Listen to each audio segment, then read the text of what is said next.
Remi Ahmed. Àwa kan ti mọ̀ wọ́n, àwọn kan ò mọ̀ wọ́n. But àwa tá mọ̀ wọ́n àtàwọn tí ò mọ̀ wọ́n ẹ jẹ́ á pàtẹ́wọ́ fún wọn. Yes. Good afternoon, everybody. Yeah, I wouldn't waste too much of our time because we have to go back, and some of us that drive ourselves, we have been thinking where to fix the tire, where not to fix the tire by the time we are going. So, tilapia culture in Nigeria is journey so far. The next. Tonight, tilapia has been going on since 1951 according to the records. But we can say the development is gaining more ground in the last 15 years. Meat and consumption. I remember very well, we normally think it's biological specimen. In those days, when we want to do WAEC, what we normally look for is tilapia. And when we grew up, Chief Badagry, that happened to be my uncle, in our area he established many big dams where, if I tell you the numbers of tilapia he kept there, until kingdom come, you will not be able to break even. Because by the time you be stocking one tilapia in one cubic meter, so when are you going to realize the money from that effort? So people think it's bony and it doesn't grow big. Yeah, it doesn't grow big. We all know that was the problem. Okay?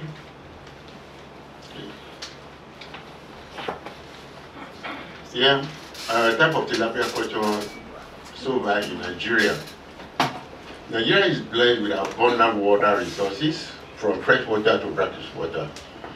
This has given room to varying types of tilapia culture in Nigeria in the last 15 years. The most common is the cage culture gaining ground now.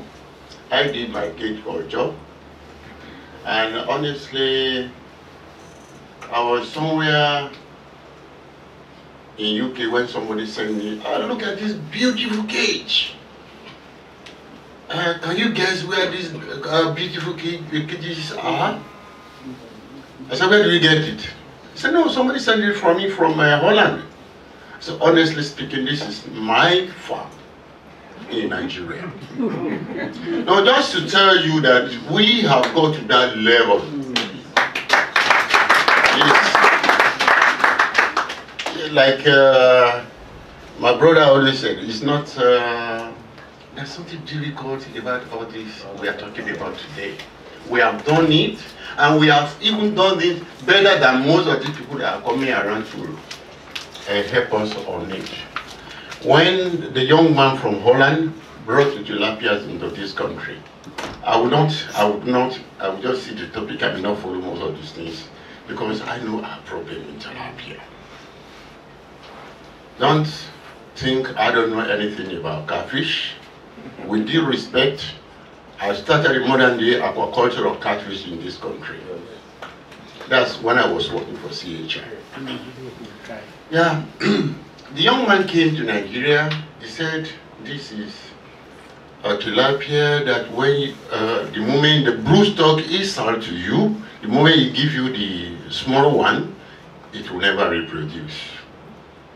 And definitely I would love the count of the farm this type of arrangement from this young man has killed in this country. You see, this is the reason why many of us, it's not that we don't have anything doing.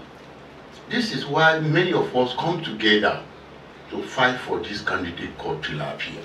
You cannot come here and drop this nonsense in this country again.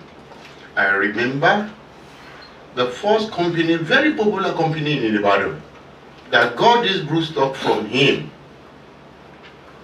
They, in fact, I cannot compete with them, but nobody goes to them for fingerings. Why? Because he said, oh, the moment you have it from us, it will never breed. Before reaching 150 or 200 grams, it started breeding. For those of you that buy it, that you want to rear it to table sizes, we are having in the career. It's no longer a story to many people who knows us very well. In 8 months, we have 1 kg tilapia sizes. And you see, it's not that we want to go up to 8 months. We have a misfortune of establishing our farm in a dam, the best in terms of water quality established by the federal government, but there's no rope. There was time of the year that we cannot even reach our fish. And you know what happened?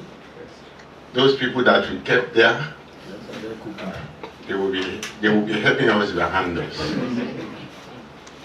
Yeah? So, we decided to keep it until we were able to access the. But when we got there, the fish are already overgrown. People say they ask us the age. We have our record is 8 months. But having 1 kg in 8 months, even in WorldFish, is not a good thing we are doing. And in most cases, we normally have we are very comfortable with in 6 months 500 grams, which by what standard is good. Our problem here in Nigeria is that we cut fish into pieces. And the first son will take the head, the father will take the middle. But in most cases, when you eat in overseas, they give you a whole fish. So you don't. Can you take more than 500 grams? No. Please, thanks. So there are a lot of issues. Reproduction is one of it, which the reason why I condemned the one I said is coming from Europe, natural all male. And I said no, you cannot continue. What are all those other people doing all over the world? Is monosex. They refax the sex of the fish with sex reversal hormone. And we read, just like any other people, and we research and we discover that it's not harmful to human. And even if Americans could have stepped everything, because that's where they care a lot about what you eat, you know, it's something safe. Then we went for the best. I think I will get there. Issue of feed. You know, generally there's problem with the feed, but we make sure that we are not buying the feed. Well, at the end of the day, it's only the maker of the feed that will make all the game. We will just do all the sovereign. So we went into partnership with some of these feed making producing company in Nigeria. Fighter Feed in Jos is one of them. And honestly speaking, you can't believe it. They gave us free, I think 15 tons. Yes, sir. 15 tons to experiment with. And I think the other company too, Aqua did the same. We started, then at the end of the day, we have a visitors from Holland, where they commented on IFAD. They said he couldn't believe those of us that started only yesterday, we are doing better than what they are doing in Ghana. And at the FCR, at the beginning, even at the end, 1.4, it's not bad. I mean, in tilapia, it's not bad. So, please, Yeah, the seed issue, just like I said, we have the best from Thailand, and that's gift. And we are quite happy with it, satisfied with the performances. Broodstock issue, just like I said, from Thailand, from Europe, and because you see, when you stock a silver color and you want to take a photograph, well, you know it's very difficult. You can hardly so. But in order to allow people to see what we are doing, even before we go into the market, we introduce red tilapia. And in the water, when they are there to eat and you take the photograph, he has a photograph of my farm because the road to my farm is equally good. It's equally good. So when they said he has to follow me, I said, no, don't allow it to happen. Because I have to keep the car for some times, take Okada, and not that he cannot take Okada, he's used to it, but it has to be over a very good road. So just like I said, the effort of these TADAN in promoting this candidate in this country, from the beginning to the end, it has not been an easy one.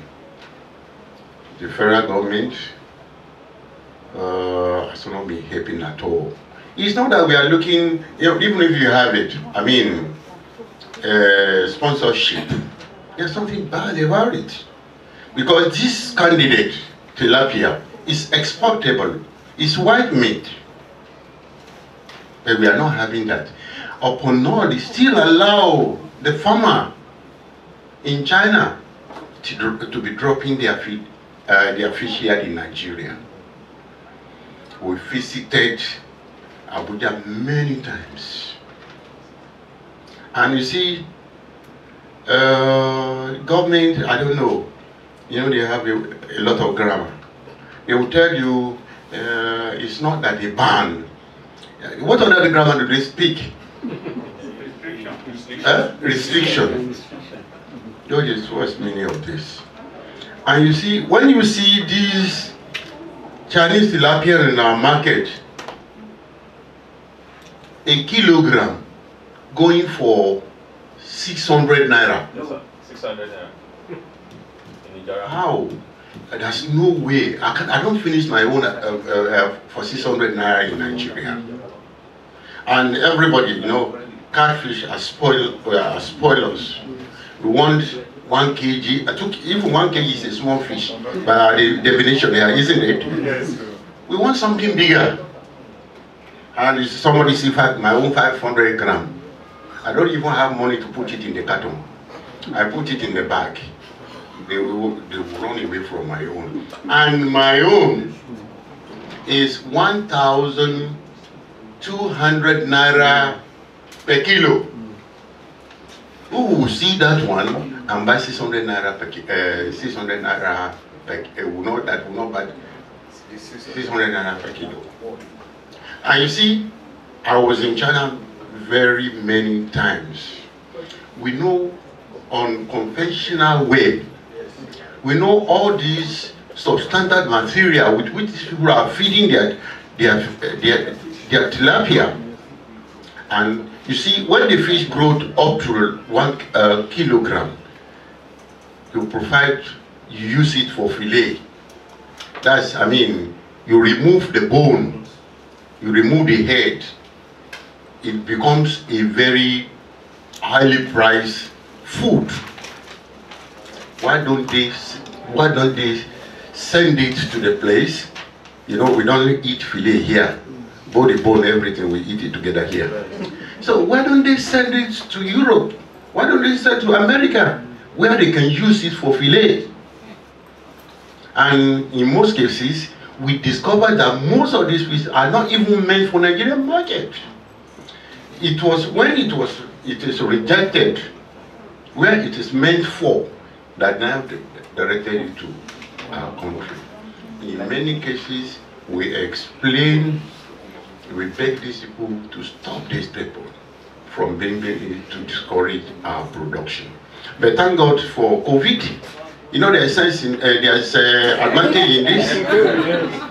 The day I read it that all this imported food comes with COVID. If there's anything I ever circulate, I ever broadcast in life, I think this is the information. Almost everybody got it. So, fourth. Oh. So, the summary is just that we have what it takes to do tilapia farming in this country. From the seed to, from broodstock to the seeds to the feed. But the problem, you know, tilapia is not like catfish, where you can take to the market live. You still see another investment that comes in now. What we normally do when I have my farm, or when I finish the production in Ikere, I always go with ice flakes, ice block. I'll break it into it to preserve it until I'll get it to blast freezer. I still have to blast freeze it before I keep it, before I start selling it. It's not all that easy. And you see, as far back as the time of Obafemi Awolowo, we know how to do all this. All these things have been prepared for. Go to Ijorolopa, go and count the numbers of the cold rooms there. This is the reason. All this, they have been educated in all these things. But what are we people doing about it now? You have the silo for grain. All over. All over. Yes, yeah, well, in the West, yeah, it's empty. Yeah. I'm not saying it loud. Yeah, but it's there. But it's there. Why not cold room? Cold room. So that by the time we finish the production of our fish, it goes into the cold room. And honestly speaking, up to today, if you have high quality, even the next neighbor, Republic of Benin, they are not producing enough. Togo, they want tilapia. Ghana even fumbled because of their candidate. What's their candidate? They don't allow these fast-growing fish we are talking about. They develop their own strain. They call it Akozombo. They have a lot of problem with it. They prefer, or they even want tilapia from us today. The Cameroonian is waiting for me. It's not about anything. It's waiting for me as we are talking now. It's not about anything than tilapia. So there's sub-region of West Africa, there's a lot. Aquaculture nínú odò ńlá pé ibi tó máa jẹ́ kó tètè dàgbà ni tó sì máa ràn gbogbo wa lọ́wọ́. I'm going to bend the program something a little bit because he has another program and will be leaving. So instead of waiting to take the 3 presentations before taking the question, please, if you have any questions specifically for him, that has to do with this seed producing, please, we can quickly ask, let's say, 2 or 3 questions or any short conclusion along that line before I will allow him to take his leave. It's only Berry or a short comment. Okay, Doctor. Thank you, sir, for the presentation. Please, I want to ask, let me get this clearly, sir. Are you saying the tilapia produced in Nigeria, the one produced by your station, is not having bones? Is that what you are saying? Are you saying that? Because I know one of the major problems with consumption of tilapia is this bone. I can't give it to my children because of the bone. And if you don't have a country that is producing the one without much bone, I think it's a thing we can learn from them. You know, there is something we call acceptability. We must make this thing attractive to the people so that they want to consume it. If they are trying to identify that bone is a major problem, we can do something about it and then make people to accept it. There was a time I traveled outside the country and they gave me pork. I didn't know it was pork I was eating. The facts, everything. They said when it gets to a certain age, even while they're still alive, they will give them something that when by the time it reach another age, you will not even find any of those facts. So I think you can do something like that. If that is what is making it to be attractive in other places, why don't you take a clip of them and then introduce it? We mustn't stick to what we believe. This is what we do. If the technology on ground is a better one. Thank you. Good morning, sir. Good morning. Thank you for the wonderful presentation, sir. Sir, you've been on tilapia development for quite a while now, and I want to say to you that we have our own indigenous breed or species called Wesafu. What is your take on this, and what are you doing to help us develop this indigenous species of cyclid in the Ekpe area?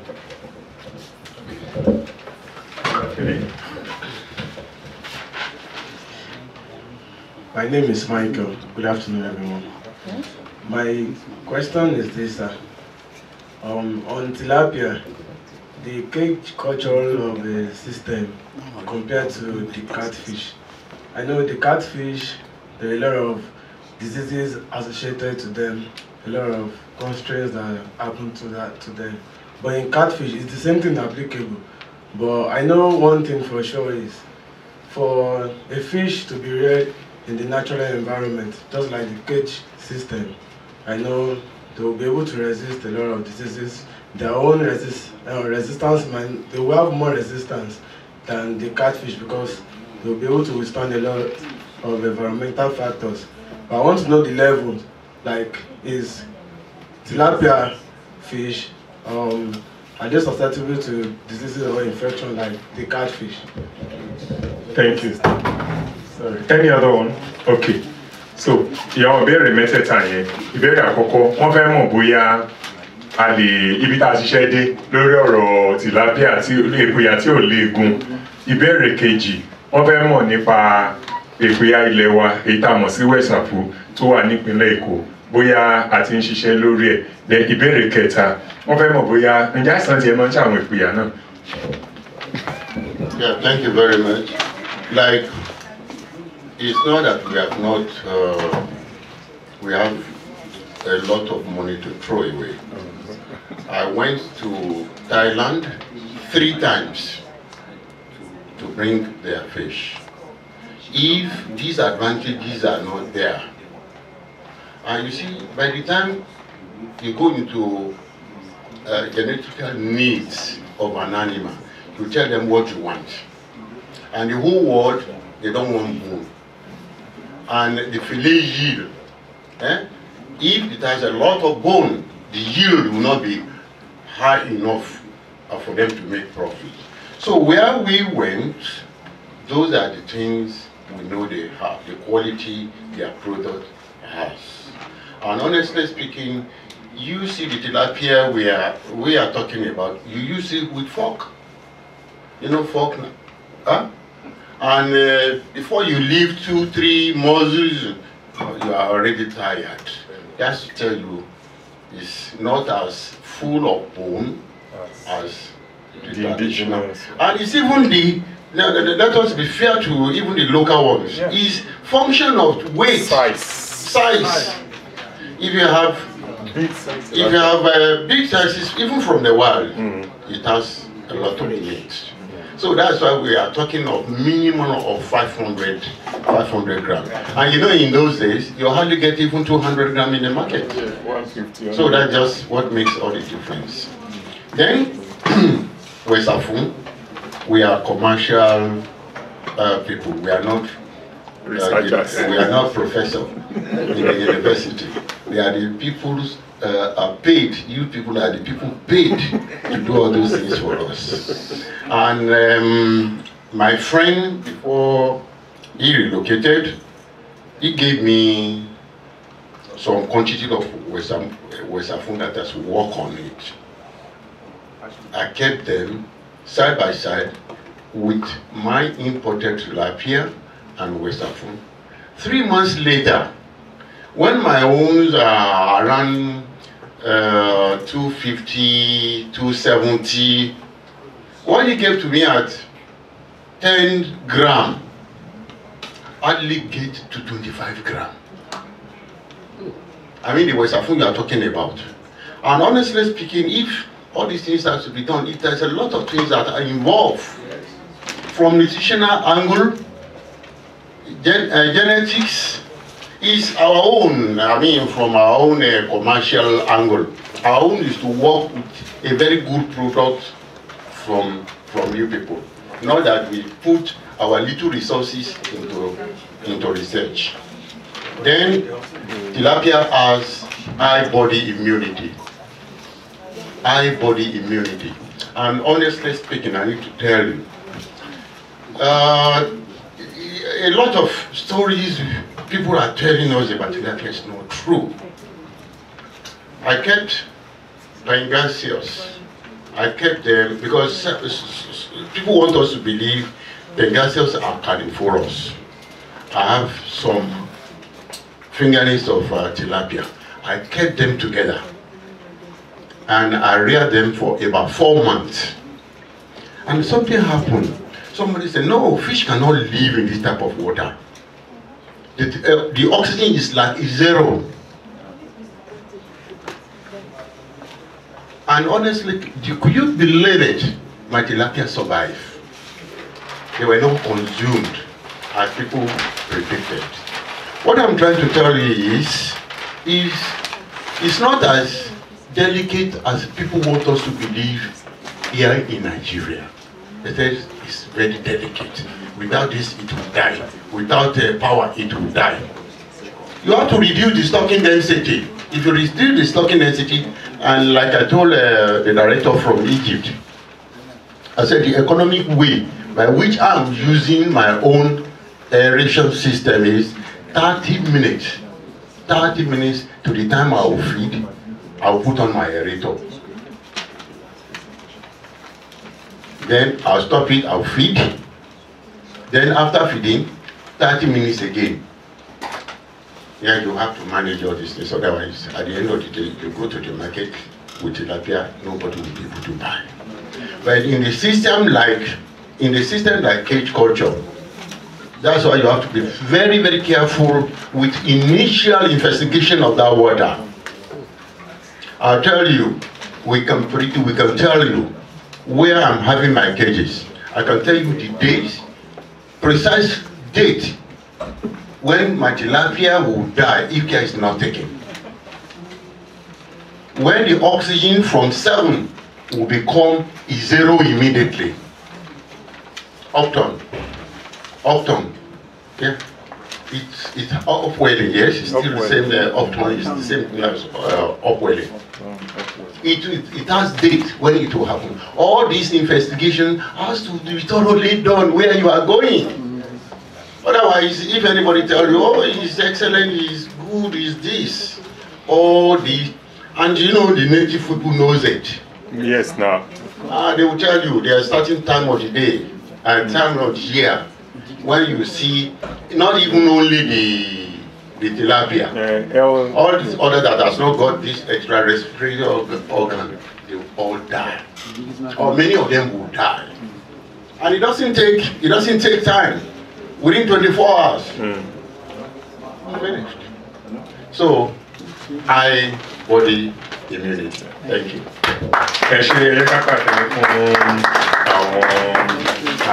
Arákùnrin wa tí wọ́n ti fún wa ní ìdánilẹ́kọ̀ọ́ yẹn, so wọ́n ti dá gbogbo béèrè yẹn tí West Africa wọ́n láwọn ti tìyẹn sí àwọn onímọ̀ ìjìnlẹ̀ wa ní yunifásitì àti ní research institute kan túbọ̀ lọ ṣiṣẹ́ lé lórí because they are commercial people. Tẹ́ bá ṣiṣẹ́ tán tó bá ṣiṣẹ́ dáadáa pé kẹ́ gbé wá fún àwọn àgbẹ̀. But it's a two-way thing. Yes. The business people must also fund research. It's a two-way thing because I agree that the businessman is concerned with what sells in the market. I agree.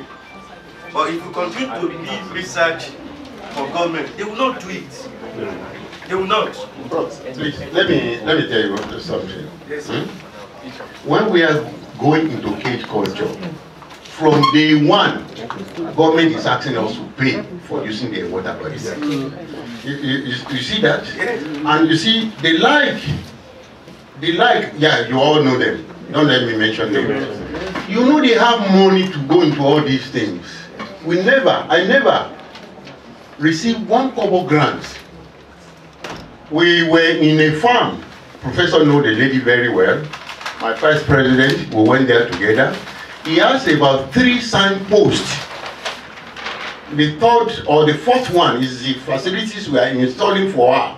All these sections are funded by different World Bank, this, that. How many times have we received that in this country? No, it does come, but it goes to only the politician. Thank you. Thank you, sir. So, nítorí àkókò wa, Lagos State is in Abattoir in Agege. So we have 2 representatives from there. So that's one of them is Mr. Michael, who asked the question the other time. But the second person is Elder Adediji, Wole Adediji. He will be presenting to us. I want us to welcome Mr. Wole Adediji as he presents to us on the feed mill, feed production in Nigeria, the journey so far, and the way forward. Shall we put our hands together?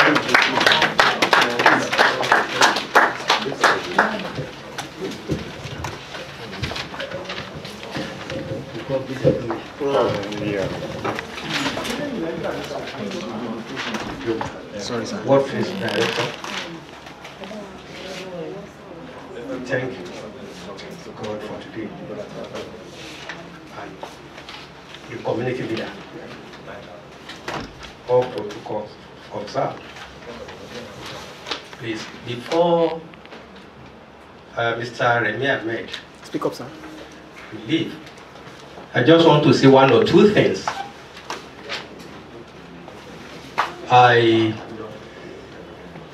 Mr. Remy Ahmed is whom we know sincerely as fish. In this, yes,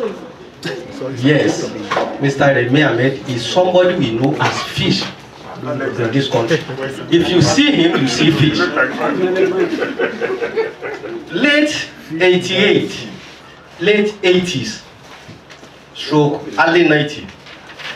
Remy Ahmed and one of his boy, Sunday Muleru. We are never. I see Sunday Muleru. I say, what he said, if you see my boss, I say, eh, you have boss? He said, yes. I said, who is your boss? He said, Remy Ahmed. I say, wow. The day I met Madam, we went somewhere together to buy fish meal.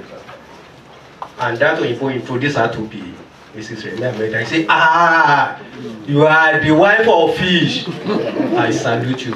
So, today, sincerely, I celebrate you. And God Almighty will promote you. As you are still in this field promoting it, God will promote you. Amen. Because we are one of those people that allow us to know that we can culture fish very well in this country. God bless you. I drop my cap. Thank you, sir. Sorry. Oh, yes, okay, sir. I'm into feed milling. And then when we are talking about feed milling, just let me take 1 or 2 things. According to Google, it just said feed mill is a process and or a combination of processes used to produce a processed feed for fish, animal or human consumption. That is combination of those ingredients. When we are talking about feed milling, we are not just saying ordinary grains. It must be in proportion. Though we are not in academic listing. We are just to talk about the the feed mill. But it's not, you take 100 maize, you take 100 GSC, you take, no, it must be in proportion accordingly. That is that. And then the first thing when we are talking about feed milling, the care of the animal, that is the when our forefathers, they are using horse as means of transportation. That is when this issue of feed milling started.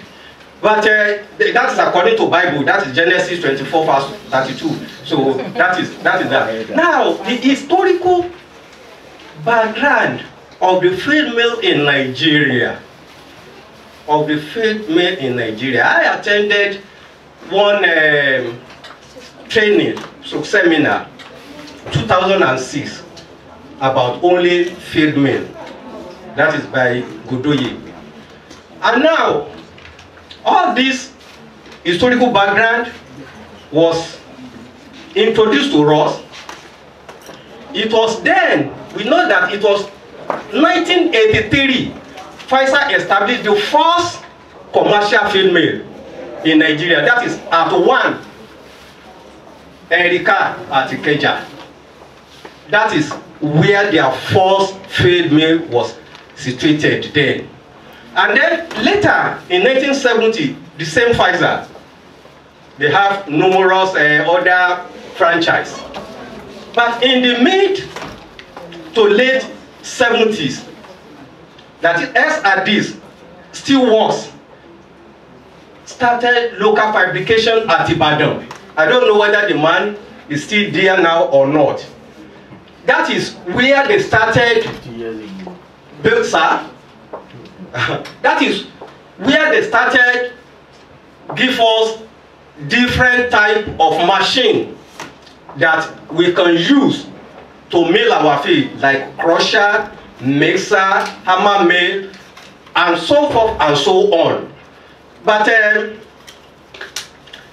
now, by 1980, about 500 feed mills were operating in Nigeria. Major ones were Ladokon, Feed, Ibadan, Okeafa, Isolo, Obasanjo, and so forth and so on, and Golden Lake in Lagos as well. Those are the fish.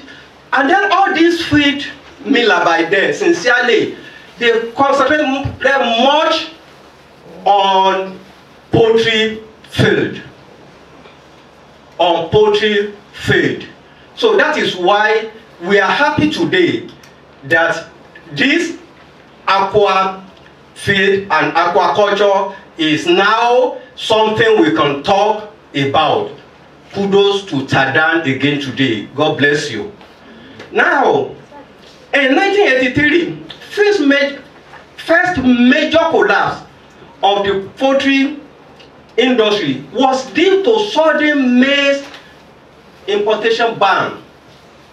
Sincerely, after COVID, the same thing nearly happened in Nigeria. If you are in the feed industry, you will know. To the extent that we ran to federal government, that is the PAN, Poultry Association of Nigeria, and FIPAN, to call them to come to our aid concerning the maize. But it's only God that saved this industry. So it was then this feed mill, this thing collapsed. But fortunately enough, in 1985, 1986, sharp drop in feed demand collapsed. So in 1990 to 1993, poultry industry recovered and feed tolling with about 4% fish feed production. That is when we have light to this fish. Because before then, there used to be one imported fish intraco. Because all these copens they are talking about, copens was very, very recent. So it was this intraco then. So if you want to culture fish then, it's only this feed and then our own local meal. We don't have equipment for it then. It's only when you grind all your material together, you mash it with water. And you use your hand to squeeze it like this, to squeeze it like this. That is how we give it to fish then. But some of the major problems then was water pollution and all other things. But we thank God today. So, by 1996, 200 feet only accommodated for 60, accounted for 60% of the feed market. Because then it was only Pfizer, only this and that. But these days, if you get here, you see toll miller that you can mill with. If you go to that, in fact, in many of the farmers, you have your own small feed mill, which is the best for them. Which is the best for them. To mill your feed by yourself as a farmer is the best option. But we are coming to that. Now, aquaculture is the fastest growing sector worldwide, also in Nigeria. So we thank God for today, because I know today we are expanding more. Because sincerely, what I saw yesterday, I was marveled. So when I get to our place, I see things to tell people. Because sincerely, abattoir is one of the major places that we mill. In fact, some people believe that I went for a seminar in Abuja as a resource person. Somebody stood up and asked me, say, I learned there is a place in abattoir. They said they used to make fake copens. I said, what do you mean? He said they make their copens. I said, what do you mean by copens? I now explain to you that not all floating feed are copens. We have our own floating feed in abattoir. So, yes, please. Different equipment used for feed milling are here. This one is locally fabricated pelletizer. Is small one that any small farmer can avoid, because this is the pelletizer and that one is the grinder, which this small engine can power. Either petrol engine or diesel engine can power it for you.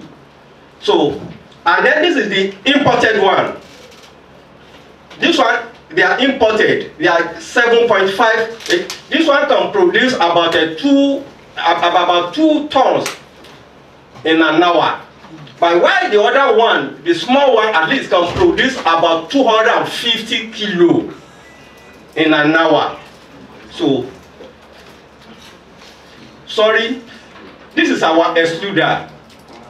It's not clear very well. It's our extruder. That is the one we use to do our floating feed. Yes, sir. Now, this perforizer. The work of this perforizer is to grind all our ingredients to make it very, very powdery. Very, very powdery, because as powder as it is, it will cause simple digestion for the fish we are talking about. So we use it mainly for fish feed. Anything you put inside, it will powder it. Yeah. And then this is our wet horizontal mixer. We use it to mix before we pellet. So we produce both sinking and floating feed in abattoir. We produce both sinking and floating feed.